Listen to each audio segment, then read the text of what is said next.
नमस्कार. मी देवाहुती गांजापूरकर. गल्ली ते दिल्ली या यूट्यूब चॅनलमध्ये आपलं स्वागत आहे. राम मंदिर निर्माण होऊन श्रीरामांचा वनवास संपत नाही तोपर्यंत अनेकांनी संकल्प केले होते. आता भाजपच्या एका मंत्र्यांनी कृष्ण जन्मभूमी मुक्त होत नाही तोपर्यंत एक वेळचे जेवण सोडण्याचा निर्णय घेतलाय.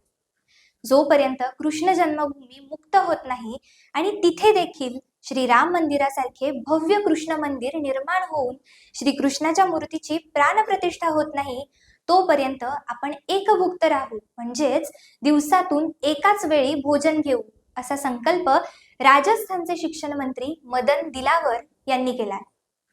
मदन दिलावर यांनी 2 संकल्प केले होते. काश्मीरमधून 370 कलम हटवल्याखेरीज आरामदायी बिछाण्यावर झोपणार नाही, असा सुद्धा संकल्प त्यांनी केला होता. 2019 मध्ये तो पूर्ण झाला. त्या वर्षी जम्मू काश्मीरमधून 370 कलम हटले. राम जन्मभूमी मुक्तीसाठी देखील त्यांनी असाच संकल्प केला होता. राम जन्मभूमी मंदिर निर्माण होत नाही, तिथे श्री रामलल्लांची प्राणप्रतिष्ठा होत नाही तोपर्यंत आपण गळ्यात फुलमाला अर्पण करून घेणार नाही, असा मदन दिलावर यांचा संकल्प होता. तो संकल्पही 22 जानेवारी रोजी पूर्ण झाला. त्यामुळे त्यांच्या समर्थकांनी मदन दिलावर यांच्या गळ्यात तब्बल 108 फुलमाळा घातल्या.